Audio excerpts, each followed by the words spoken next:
J'ignore s'il était à cet instant, lui, bourrelé de remords, mais je sais bien que moi, pour ma part, je ne m'étais jamais senti aussi honteux que quand je vis quelle splendide créature était la femme contre laquelle nous conspirions, et quand j'assistais aux soins pleins de grâce et de bonté qu'elle prodiguait aux blessés. Pourtant, ça aurait été une trahison, et la plus noire, à l'égard de Holmes, si je m'étais départi du rôle qu'il m'avait assigné. J'endurcis donc mon cœur et empoignai ma fusée fumigène. Après tout, me dis-je, nous ne lui faisons aucun mal, et nous sommes en train de l'empêcher de nuire à autrui. Holmes s'était mis sur son séant, et je le vis s'agiter comme un homme qui manque d'air. Une bonne courut ouvrir la fenêtre. Au même moment, il leva la main. C'était le signal. Je jetai ma fusée dans la pièce et criai « Au feu !» Le mot avait à peine jailli de ma gorge que toute la foule de badauds qui stationnait devant la maison reprit mon cri en chœur. « Au feu !» Des nuages d'une fumée épaisse moutonnaient dans le salon avant de s'échapper par la fenêtre ouverte. J'aperçus des silhouettes qui couraient dans tous les sens. Puis j'entendis la voix de Holmes affirmer que c'était une fausse alerte. Alors je me glissai parmi la foule et je marchai jusqu'au coin de la rue. Au bout d'une dizaine de minutes, j'eus la joie de sentir le bras de mon ami sous le mien et de quitter ce mauvais théâtre. Il marchait rapidement et en silence. Ce fut seulement lorsque nous empruntâmes l'une des paisibles petites rues qui descendent vers Edgware Road qu'il se décida à parler. « Vous avez très bien travaillé, docteur, » me dit-il. « Rien n'aurait mieux marché. »« Vous avez la photographie ?»« Je sais où elle est. »« Et comment l'avez-vous appris ?»« Elle me l'a montrée, comme je vous l'avais annoncé. »« Je n'y comprends goutte, Holmes. »« Je n'ai pas l'intention de jouer avec vous au mystérieux, » répondit-il en riant. L'affaire fut tout à fait simple.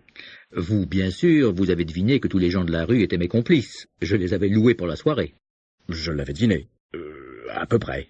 Quand se déclencha la bagarre, j'avais de la peinture rouge humide dans la paume de ma main. Je me suis précipité, je suis tombé, j'ai appliqué ma main contre mon visage, et je suis devenu le piteux spectacle que vous avez eu sous les yeux. C'est une vieille farce. Ça aussi, je l'avais soupçonné. Ils m'ont donc transporté chez elle. Comment aurait-elle pu refuser de me laisser entrer? Que pouvait-elle objecter? J'ai été conduit dans son salon, qui était la pièce selon moi suspecte. C'était ou le salon ou sa chambre, et j'étais résolu à m'en assurer. Alors j'ai été couché sur un lit, j'ai réclamé un peu d'air, on a dû ouvrir la fenêtre, et vous avez eu votre chance. Comment cela vous a-t-il aidé? C'était très important. Quand une femme croit que le feu est à sa maison, son instinct lui commande de courir vers l'objet auquel elle attache la plus grande valeur pour le sauver des flammes. Il s'agit là d'une impulsion tout à fait incontrôlable, et je m'en suis servi plus d'une fois. Tenez, dans l'affaire du château d'Handsworth, et aussi dans le scandale de la substitution de Darlington.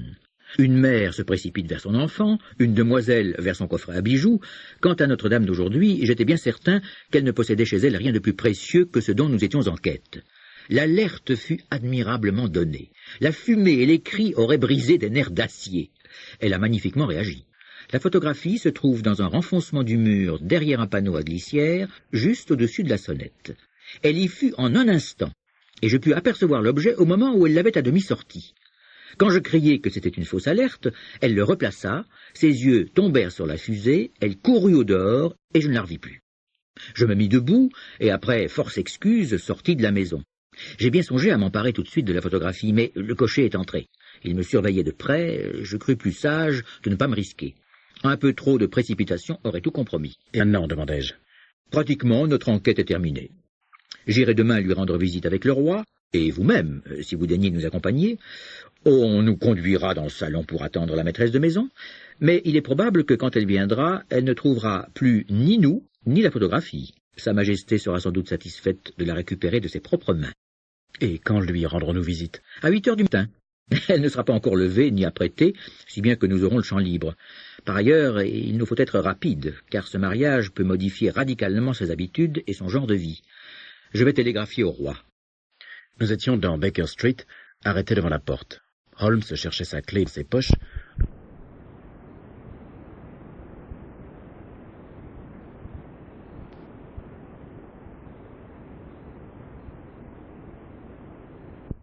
Holmes en regardant la rue faiblement éclairée. Mais je me demande à qui diable elle appartient.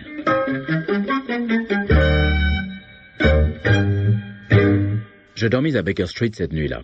Nous étions en train de prendre notre café et nos toasts quand le roi de Bohême pénétra dans le bureau. « C'est vrai? Vous l'avez vu » cria-t-il en empoignant Holmes par les 2 épaules et en le dévisageant intensément. « J'ai espoir. »« Alors allons-y, je ne tiens plus en place. »« J'ai espoir. »« Alors allons-y, je ne tiens plus en place. »« Il nous faut un fiacre. » Non, mon landau attend en bas. Cela simplifie les choses. Nous descendîmes, et une fois de plus, nous reprîmes la route de Briony Lodge. Irène Adler est mariée. Annonça Holmes. Marié? Depuis quand? Depuis hier. Mais à qui? À un homme de loi qui s'appelle Norton. Elle ne l'aime pas, j'en suis sûr. J'espère qu'elle l'aime. Pourquoi l'espérez-vous? Parce que cela éviterait à votre majesté de redouter tout ennui pour l'avenir. Si cette dame aime son mari, c'est qu'elle n'aime pas votre majesté. Si elle n'aime pas votre majesté, il n'y a aucune raison pour qu'elle se mette en travers des plans de votre majesté. Vous avez raison. Et cependant, je regrette qu'elle n'ait pas été de mon rang. Quelle reine elle aurait fait. Il tomba dans une rêverie maussade qui dura jusqu'à Serpentine Avenue. La porte de Briony Lodge était ouverte, et une femme âgée se tenait sur les marches. Elle nous regarda descendre du landau avec un œil sardonique. « Monsieur Sherlock Holmes, je pense. » interrogea-t-elle. « Je suis, effectivement, Monsieur Holmes. » répondit mon camarade en la considérant avec un étonnement qui n'était pas joué. « Ma maîtresse qui m'a dit que vous viendriez probablement ce matin a pris le train de 5h15 à Charing Cross pour le continent. »« Quoi ?» s'écria Holmes en reculant. « Voulez-vous dire qu'elle a quitté l'Angleterre ?» Son visage était décomposé, blanc de déception et de surprise. « Elle ne reviendra jamais. » Et les papiers? Gronda le roi. Tout est perdu. Nous allons voir. Il bouscula la servante et se rua dans le salon. Le roi et moi nous précipitâmes à sa suite. Les meubles étaient dispersés à droite et à gauche, les étagères vides, les tiroirs ouverts. Il était visible que la dame avait fait ses malles en toute hâte avant de s'enfuir. Holmes courut vers la sonnette, fit glisser un petit panneau, plongea sa main dans le creux mis à découvert, retira une photographie et une lettre. La photographie était celle d'Irène Adler, elle-même en robe du soir.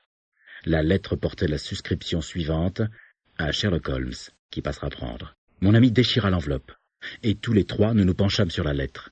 Elle était datée de la veille à minuit, et elle était rédigée en ces termes. « Mon cher monsieur Sherlock Holmes, vous avez réellement bien joué. Vous m'avez complètement surprise. Je n'avais rien soupçonné, même après l'alerte au feu. Ce n'est qu'ensuite, lorsque j'ai réfléchi que je m'étais trahi moi-même, que j'ai commencé à m'inquiéter. J'étais prévenu contre vous depuis plusieurs mois. On m'avait informé que si le roi utilisait un policier, ce serait certainement à vous qu'il ferait appel. Et on m'avait donné votre adresse. Pourtant, avec votre astuce, vous m'avez amené à vous révéler ce que vous désiriez savoir. Lorsque des soupçons me sont venus, j'ai été prise de remords. Penser du mal d'un clergyman aussi âgé, aussi respectable, aussi galant.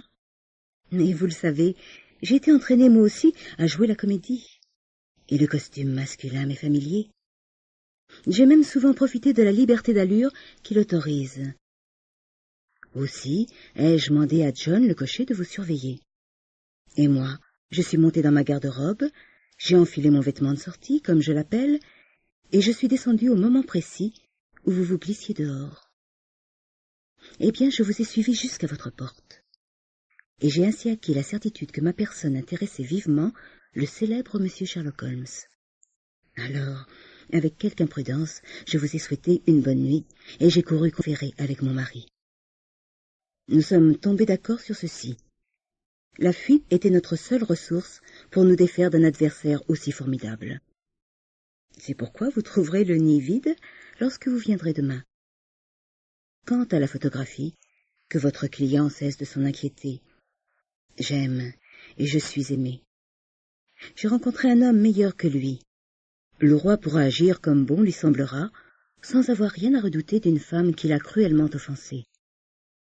Je ne la garde par devers moi que pour ma sauvegarde personnelle, pour conserver une arme qui me protégera toujours contre les ennuis qu'il pourrait chercher à me causer dans l'avenir. Je laisse ici une photographie qui lui plaira peut-être d'emporter. Et je demeure, cher monsieur Sherlock Holmes, très sincèrement vôtre. Irène Norton, née Adler. Quelle femme! Oh, quelle femme! S'écria le roi de Bohême quand nous eûmes achevé la lecture de cette épître. Ne vous avais-je pas dit qu'elle était aussi prompte que résolue? N'aurait-elle pas été une reine admirable? Quel malheur qu'elle ne soit pas de mon rang. D'après ce que j'ai vu de la dame, elle ne semble pas en vérité du même niveau que votre majesté, répondit froidement Holmes. Je regrette de n'avoir pas été capable de mener cette affaire à une meilleure conclusion. Au contraire, cher monsieur, cria le roi. ce dénouement m'enchante. Je sais qu'elle tient toujours ses promesses. La photographie est à présent aussi en sécurité que si elle avait été jetée au feu. Je suis heureux d'entendre votre Majesté parler ainsi. J'ai contracté une dette immense envers vous. Je vous en prie, dites-moi de quelle manière j'ai pu vous récompenser. Cette bague? Il fit glisser de son doigt une émeraude et la posa sur la paume ouverte de sa main. Votre Majesté possède quelque chose que j'évalue à plus cher, dit Holmes. Dites-moi quoi? C'est à vous? Cette photographie. Le roi le contempla avec ahurissement. La photographie d'Irène? Mais bien sûr, si vous y tenez. Je remercie votre Majesté. Maintenant, l'affaire est terminée. J'ai l'honneur de souhaiter à votre Majesté une bonne matinée. Il s'inclina et se détourna sans remarquer la main que lui tendait le roi. Bras dessus, bras dessous, nous regagnâmes Baker Street. Et voici pourquoi un grand scandale menaçait le royaume de Bohême et comment les plans de M. Sherlock Holmes furent déjoués par une femme. Il avait l'habitude d'ironiser sur la rouerie féminine. Depuis ce jour, il évite de le faire.